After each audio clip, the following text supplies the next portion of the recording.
Hi and welcome. Today's topic is about avoidant attachment style. We've talked about secure attachment and ambivalent attachment, so today we're going to talk about avoidant attachment. And I want you to go back to that idea of a child playing in a park. This will help to illustrate what happens and how it manifests in children. Very simple example, but there's a child playing in the park and their parent and caregiver is there with them, perhaps sitting on a bench. And the child falls and hurts itself, skins its knee, and it cries out, but nothing happens. So maybe the parent is listening to something on their headphones, or they're on their phone, or they're having a conversation with somebody else, or they're just daydreaming. The child is crying and crying and crying, and nobody comes.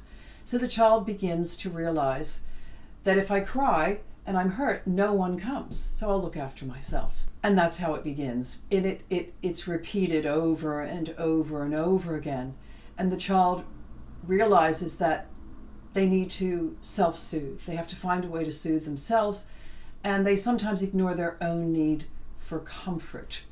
So avoidant attachment adaptation generally occurs when the primary caregiver is absent, unavailable, physically or mentally ill, or otherwise incapable of meeting the child's needs, perhaps due to their own attachment injury or trauma, or simply because life circumstances like working away from home much of the time, the child who finds their needs are not met may begin to withdraw and learn that they are on their own, even in a large family. The avoidantly attached become overly self-reliant. You've probably heard me use the term hyper-independence, and this is definitely born out of an avoidant attachment, where, have you ever heard somebody say, if you want something done well, do it yourself? And they absolutely believe that. They think they have to do everything themselves in order to get the best results, and they do, to their own demise.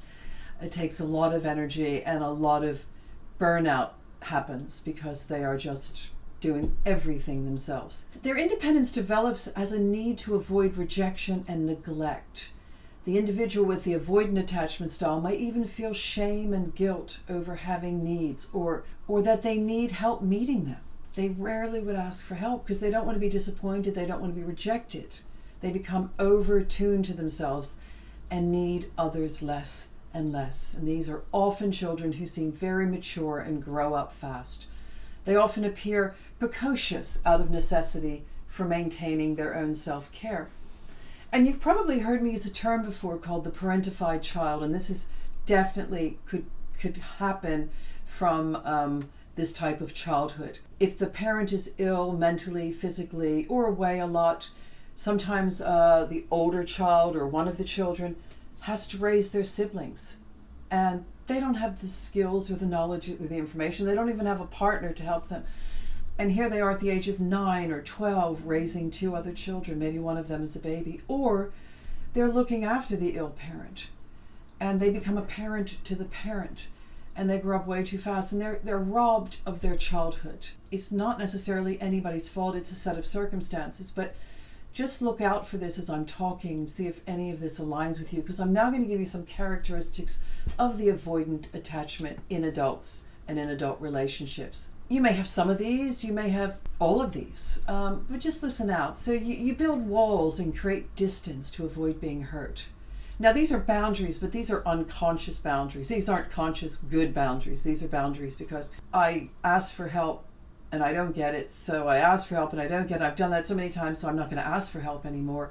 I'm just going to block everybody out and put armor around myself, create a bubble. You may over-focus on self. Maybe you're very self-critical, self-analytical, not sort of letting anybody hurt you first, because you ever heard that expression? The hardest person on me in my life is me. I used to be like that. I was harder on me than anybody else could have been. I've become much more compassionate to self now, and it is possible. You may have difficulty with maintaining eye contact because maybe it's just a little bit too much emotion for you. It's a little bit too much connection, and you're not used to that. It's not familiar. You may have difficulty expressing your needs, or feel it's better to do it yourself. As I said earlier, you don't ask for help anymore. People disappoint you. People let you down. So I don't want to get hurt. I don't want to be rejected or let down, so I'll just do everything myself. You may search out faults in others, in your relationship with your partner. You want to make it true. What you believe, you want to make it true. You may not realize that you want to make it true, but you do want to make it true. So if you say all men are losers, or all women are this, or whatever, you begin to make it true because you find that in them. Because if you look hard enough in any situation, you will find these things.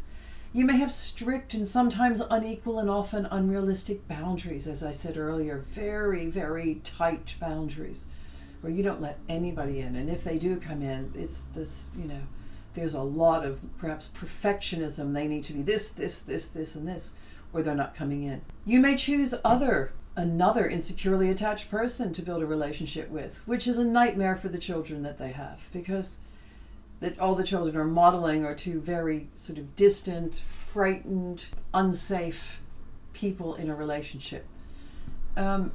You may have a number of one-night stands or short-term relationships to avoid commitment, but still get that dopamine hit, that oxytocin hit, having that orgasm that, you really need, that need to be validated, to be seen, to be heard, to be accepted, and be told you're gorgeous or handsome or whatever. But it doesn't last because you don't want to stay around to find out what's going to happen. Your friends and lovers might tell you that you send mixed signals. So sometimes you really seem invested in the relationship and other times you just don't care. And maybe you go and be with somebody else. You may want companionship but also fear being hurt, so you avoid emotional closeness. That one speaks for itself. You just don't want to get too close because you don't want to be hurt again. You may even self-sabotage your relationship to avoid intimacy. So many avoidant attachment people do that because they want to get there first. They kind of sit and wait for the problem to arise because they know it's going to arise. And if you believe something so strongly, you will make it true. It will happen, and you will almost force your partner into that category by expecting them to cheat on you and accusing them that they are cheating on you, for example, repeatedly, because you're so insecure that they do. And then you see that, there you go. See, I told you that was going to happen. I know how this works. You may idealize past relationships over your current one because we have very selective memories of our relationships, most of us, and you may think, oh, that was such a great relationship. Why did I end it with that person? Because you're only remembering the good bits, and you actually did the same thing in that relationship, but you've forgotten that because you're not even aware of this pattern. And hopefully today you will become more aware of it, and there is hope. There's a lot of hope. You may long for your partner but feel stressed in their presence. You ever felt that one? They go on a trip and you can't wait for them to come back, or they're at work working late. You can't wait for them to come home, and then they come home and you're like, oh, I forgot how annoying they are. They talk all the time. They leave their dishes or whatever. So there's this real push-pull, push-pull. You want it, you don't want it. Mixed messages. You may live in your head and have difficulty relating to others when intimacy deepens because you're not really present. You're not really with them. You're not seeing them and hearing them and accepting them for who they are. You may have a tendency to dismiss emotions, giving the impression that you don't care. And this is a big one. Maybe somebody said something really hurtful to you and your friend witnessed it and said, are you okay? That would have really upset me. Oh, no, I'm fine. No, doesn't bother me. I don't let things like that bother me anymore. Or you may say something to someone who may land very hurtfully to them, and they get really upset. And you go, why are you so upset? I was just being honest with you. I just didn't like the way you looked in that, or I didn't like what you said. I was just being honest with you. Get over it. So they don't have that connection on an emotional level in an empathic, compassionate way. And much of the avoidant attachment adaptation is fear-based. Fear of rejection, fear of shame or guilt, fear of true intimacy. And this can result in superficial relationships and affairs that never deepen. So if you need to replay this and listen again and maybe make some notes. And this is not judgmental in any way. This doesn't make you bad or wrong. This is not your fault.